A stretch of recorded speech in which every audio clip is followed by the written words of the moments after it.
it's everybody. It's not just us. I mean, if you look around, this whole neighborhood is gone, wiped off the map. Sorrow in Southern California tonight as more fire victims return to ash and rubble where their homes once stood, and the firefight is far from over. Good evening, everyone. Welcome to West Coast Wrap. I'm Alex Savage. Tonight, the death toll from those wildfires in Los Angeles County has climbed to 11. 5 people killed in the Palisades fire and 6 others killed in the Eaton fire. Tonight, though, crews are beginning to get some containment on these destructive fires. Here is a live look tonight at the fire zone in LA County. You do see some active flame here in this shot. The good news, though, for firefighters on the front lines, the winds beginning to die down tonight. However, those gusts are expected to pick back up in the coming days. Today, more evacuees return to their burned out neighborhoods to see the damage up close. Emergency managers say a total of more than 12,000 homes and structures have been lost. Fire victims just beginning to get a grasp of the daunting task they have ahead to recover.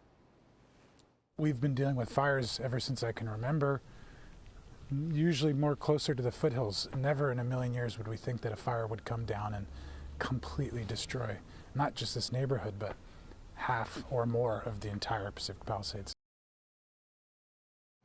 This week's fires have burned more than 37,000 acres combined. Tonight, investigators are working to figure out how the fire started and considering a variety of potential causes. And as more resources arrive, some first responders are being tasked with patrolling the fire zones to protect people's properties. Once again, tonight, a curfew is in effect in those fire zones to try to crack down on looting. We're not doing this to inconvenience anybody. We're doing it to protect the structures, the houses that people have left. If somebody's caught doing this, they are not going to get cited and released. They're going to get booked. We are not screwing around with this. Eventually, we will get to the causes of those fires, and in that part, the DA's office will be working with law enforcement to go after anyone who is guilty of the crime of arson. Today, President Biden reaffirmed his commitment to keep federal resources involved in the response effort in Southern California. He also applauded a move that was made today by California's Insurance Commissioner, Ricardo Lara, who issued a moratorium that prevents insurance companies from canceling homeowners' insurance policies in areas affected by the Palisades and Eaton fires. This is not going to be over even when all the fires are out. It's just going to be the beginning. And the change in insurance policy in California for these modest homes as well as these very expensive homes and businesses. So we're going to be around a long while. All right, joining us live tonight with some more perspective on the challenges that fire crews have ahead of them is Paul Lowenthal, Division Chief and Fire Marshal with the Santa Rosa Fire Department. Paul, it's good to have you on. We appreciate the time tonight. How would you describe the progress that crews were able to make today, getting some containment on these fires? Yeah, it's also really good to see just a minimal amount of smoke in the air, especially here in the San Gabriel Valley, especially what they experienced over the last several days. The focus today was really getting the crews out on the fire line, out of their engines, looking and searching for hot spots.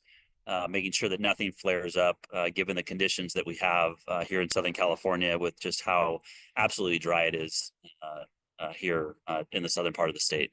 We just took a live aerial look just a moment ago here at the top of the show, and you can see active fire. Is there fire that is still threatening homes at this point? Any chance that new evacuation orders could be triggered?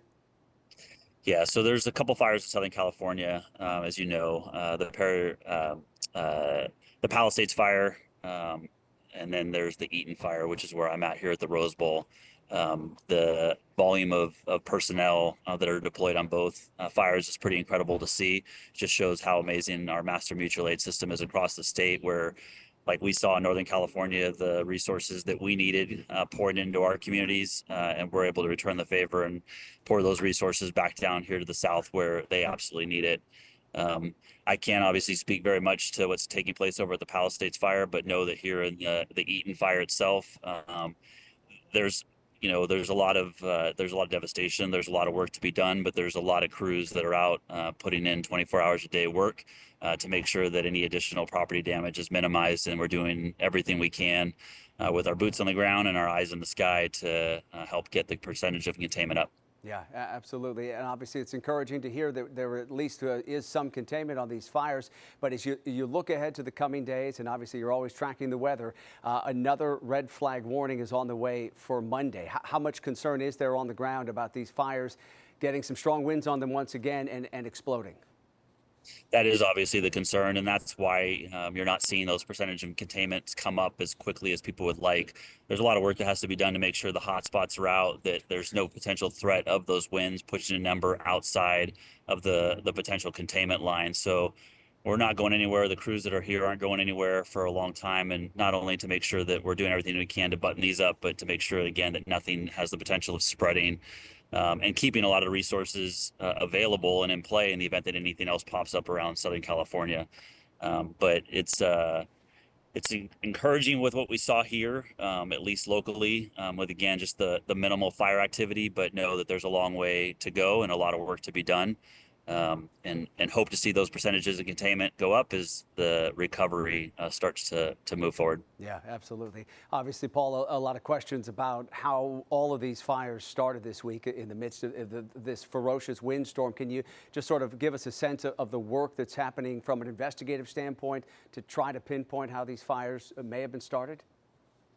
Yeah, so typically anytime that there's a fire that takes place, there's always an investigation that's going to occur, and the agency that has jurisdiction takes that lead. Like we saw in Northern California with the number of fires that we had, those investigations can take time. They need to take time. There's a lot of work that needs to be done, but a lot of that will be deferred to the agency that has jurisdiction for those particular incidents. All right. And before I let you go tonight, Paul, I know that you obviously went through a similar situation with a firestorm like the ones we're seeing in Southern California back in 2017 when the Tubbs fire swept through the city of Santa Rosa. What kind of similarities do you see in the way these firestorms unfolded and caused so much destruction? Yeah, we obviously in 2017 would have never imagined that we'd have the level of destruction we had, but we also had a wind-driven fire, and had the winds not stopped that morning, I don't think anybody has any doubt that fire would have continued to push deeper into the city of Santa Rosa. We continue to see those type of wind events. We saw it here. It's really at that point in time when you're dealing with those kind of conditions, much like we were, it's all hands on deck, and really the number one priority is doing everything we can to protect lives. Property, the environment comes second. It's all about saving lives, and it really highlights the importance of being prepared, knowing when it's time to go, evacuating when you're asked to evacuate, so that crews can then shift the focus from protecting lives to protecting property. Yeah, a lot of important lessons have been learned along the way with all of these fires in California. Paul Lowenthal with the Santa Rosa Fire Department joining us live tonight from Southern California. We appreciate the time. Good to see you. Thank you. California Governor Gavin Newsom has asked for an investigation into why some fire hydrants ran dry during the height of this week's fires. The governor called the loss of water pressure, combined with reports that water from a local reservoir was unavailable, quote, deeply troubling. Newsom says he's directed officials to prepare an independent report into the causes of the lost water pressure and the water supply issues. And tonight, some people affected by the fires are turning their anger and frustration toward elected officials like Governor Newsom. This video from Sky News is being widely shared online, and it shows a woman in Pacific Palisades confronting Newsom, asking what he plans to do in response to the devastation from the fires. I talked earlier with TMZ's Charles Ladaboudiere about this exchange in which Newsom told the woman that he was trying to reach President Biden on the phone. And maybe he thought that was going to make her back off for a moment. It actually did the opposite, and she started peppering him with more questions. I want to know what he's saying. Can I hear the call? Can I get on the call with you? And then he had to admit, well, he's not actually on the phone. I'm trying to make the call. I've been trying 5 times. He said it wouldn't go through because he doesn't have cell service. The governor's office did tell TMZ that following that confrontation, Newsom did get on a conference call with President Biden, and that Biden then promised the federal government would cover 100% of the recovery costs for the next 180 days. Governor Newsom has invited President-elect Trump to tour the damage from the wildfires in Southern California. In a letter, Newsom noted that Trump toured the devastation from a wildfire in the town of Paradise 6 years ago. And the governor wrote, quote, "As you prepare to assume the presidency once more, I invite you to come to California again to meet with the Americans affected by these fires, see the devastation firsthand, and join me and others in thanking the heroic firefighters and first responders who are putting their lives on the line." Not something we want to see here in Southern California. A fire has now broke out. And this video on YouTube shows the start of this week's fire in Pacific Palisades. The channel Airline Videos Live was broadcasting on Tuesday from LAX as strong winds moved into that region and the Palisades fire began burning. You can see that plume of smoke coming from the nearby hillside. For more, let's bring in KTVU meteorologist Mark Tamayo, who is tracking the conditions in Southern California. We did see some improvement here. A red flag warning expired just a short time ago, but we're not done with the strong winds. No, the winds will pulse up once again. That's what happens with a pattern like this. Think about inhaling and exhaling. So we've had a bit of a break with the winds right now, but the wind's expected to pick up once again as we do head into your Saturday evening. I'll step out of the way and show you some of the current wind reports. And thankfully, we're showing you just some calm winds or even in the single digits out towards Santa Ana and Ontario. But here is, in general, the forecast model. This lumps everything together: the wind, the relative humidity, and the temperature. And as you can see in a Saturday, we see things pick up, especially to the east here. And then those stronger winds do move in Saturday night and into Sunday morning. As a result, a fire weather watch already being prepped for Saturday evening through Sunday afternoon for Southern California. This will turn into a red flag fire warning. So the winds in general could be gusting to over 40 miles an hour, but for the higher mountain peaks, we could have winds maybe approaching 50 to 60 to 70 miles an hour with the winds picking up. Here is a look at the forecast model around the fire zones. You can see our break continues into tomorrow morning, and then into the afternoon hours, we'll see those winds begin to switch around, and then look what happens tomorrow night. Definitely a defined wind change, increasing, unfortunately, and those relative humidity values coming down as well. So that's the next wind event, and I will say possibly a stronger wind event moves in. That will be by Monday and into Tuesday of next week. Here's a satellite where we're talking about the dry conditions across California, but some rain and some snow showers up in portions of the Pacific Northwest. There's some of the coverage right now. And the next system here that'll produce some stronger winds in California, it's kind of developing right about here, and that'll set up kind of a pressure pattern that will produce some stronger gusts. This was a scene in the Los Angeles area today, and that is not fog. That is the smoke kind of working its way into the picture. 64 degrees in San Francisco, some sunshine this afternoon, but some patchy fog actually regrouping near the coastline. Mid-60s in San Francisco, and then in Seattle. Looks like a sun-cloud mix with temperatures in the upper 40s. That was the scene earlier today. So for your Saturday, a sun cloud mix for Seattle, maybe a chance of a shower tomorrow morning.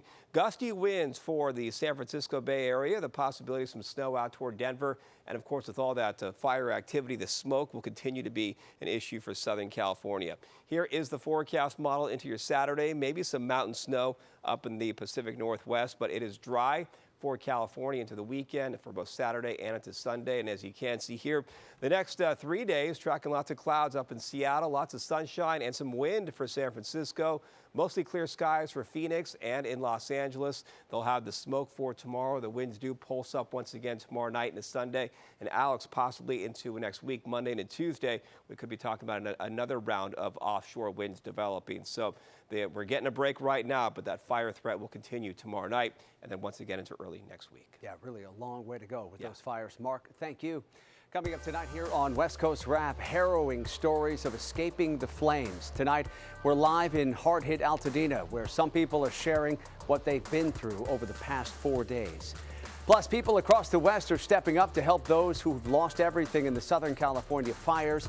How an Arizona nonprofit is helping the youngest fire victims. Welcome back, and you are watching West Coast Wrap tonight. We want to get back to the top story we are following tonight. Crews battling those wildfires across Southern California, and they are getting a bit of a break from the strong wind gusts that fanned the flames earlier this week. These are live pictures tonight showing us the Palisades fire. This is burning in the Pacific Palisades area, and from this shot this evening, you can obviously see that orange glow in the distance there on that hillside. So still a lot of active fire here as crews work to gain containment. We are also learning tonight the death toll from the Palisades fire and the Eaton fire over in the Altadena area. The combined death toll from those fires now stands at 11 people. Also, authorities saying that more than 12,000 homes and other structures have been destroyed. But again, firefighters beginning to make progress. Containment on the Palisades fire is now up to 8%, and containment on the Eaton fire is 3% tonight. California Governor Gavin Newsom has asked for an investigation into why some fire hydrants ran dry during the height of this week's fires. KTVU's Zach Sauce joining us live tonight from Altadena after speaking with some of the victims of the Eaton fire as they return today to their neighborhoods that have just been leveled. Zach? Yeah, and one of those families, the Kasu family, they right now are trying to figure out how to care for their 92-year-old wheelchair-bound grandmother. She lived in this home here in Altadena. It was fitted for her care, and as you can see, there is simply nothing left right now. You'll have to actually see it to process it. Georgia Kasu offered a brief window to do just that. We were hoping that the house would still be there the next day, but it wasn't. A reminder of the once tranquil respite the family created atop an overlook in Altadena. Quickly interrupted by the ongoing efforts to knock out hotspots across their community, a community now left virtually unrecognizable in the wake of the Eaton fire. It's shocking. Shocking. Georgia finding little left to salvage on Thursday, hoping to return today. She, along with her son and daughter, unable to get back in, access restricted by the National Guard. We don't have time yet to really think about the next steps. Still wearing the clothes they left in, the family haunted by the memories of their evacuation. Our electricity went out at 6:30 in the evening, so we had no light. We had only candles, and the wind was crazy, crazy. It was the most wicked wind we've ever had. That's when they noticed the mountains on the horizon. Fire was coming closer and closer and closer, so we realized that, you know, we need to get out. We need to get Mom out. But that, no easy task. We left at 3 a.m. with whatever we could fit in the car, and my mother and her hospital bed. Georgia's 92-year-old mother had to be carried from the home with the help of her children amid harrowing conditions. The winds were ferocious. If you could open your eyes from all the dust flying around, you would see the mountains on fire, and the fire was climbing up the mountain and also going down the mountain. Today, this family left with nothing. Seeing a place where you have a lot of memories tied and a lot of family and a lot of loving experiences, it's going to be hard to see. Like so many in the community, struggling, but already with their eyes on rebuilding. I know the community is here. They're still here. We're still here, and we're just searching for. We're searching for each other to pull us through. And the Kasus now staying with other family, as you heard there. They want to rebuild, but that road to rebuilding, that will be both long and financially difficult. Alex? Yeah, they certainly do have a long, tough road ahead of them. Zach, obviously we've been reporting tonight that the death toll from both the Eaton fire as well as the Palisades fire not far away from where you are is now up to 11 people, sadly, tonight. Is there a sense from authorities about whether that death toll is expected to rise, whether there may be more people who didn't make it out? They have not indicated whether they expect to find more victims, but that unfortunately is always a potential reality. I do know they are going from home to homes they have not searched to make sure that no one is still inside, and they'll continue to do that until they've gone to every single one of them. Yeah, certainly an exhaustive process, though, for the authorities on the ground. KTVU's Zach Sauce joining us live tonight from Altadena. Zach, thank you for the update. Appreciate it. Arizonans are pitching in to help their neighbors to the west. A Mesa nonprofit organization called Comfort Bears is gathering stuffed animals to deliver to Southern California. They're teaming up with a local car dealer to fill up an SUV with toys. The founder of this group says she's familiar with that feeling of sadness that comes when a toy is lost. I'm actually a child survivor of Hurricane Katrina, and so I lost my favorite teddy bear in the floodwaters of Katrina. That's kind of what sparked this whole mission for me.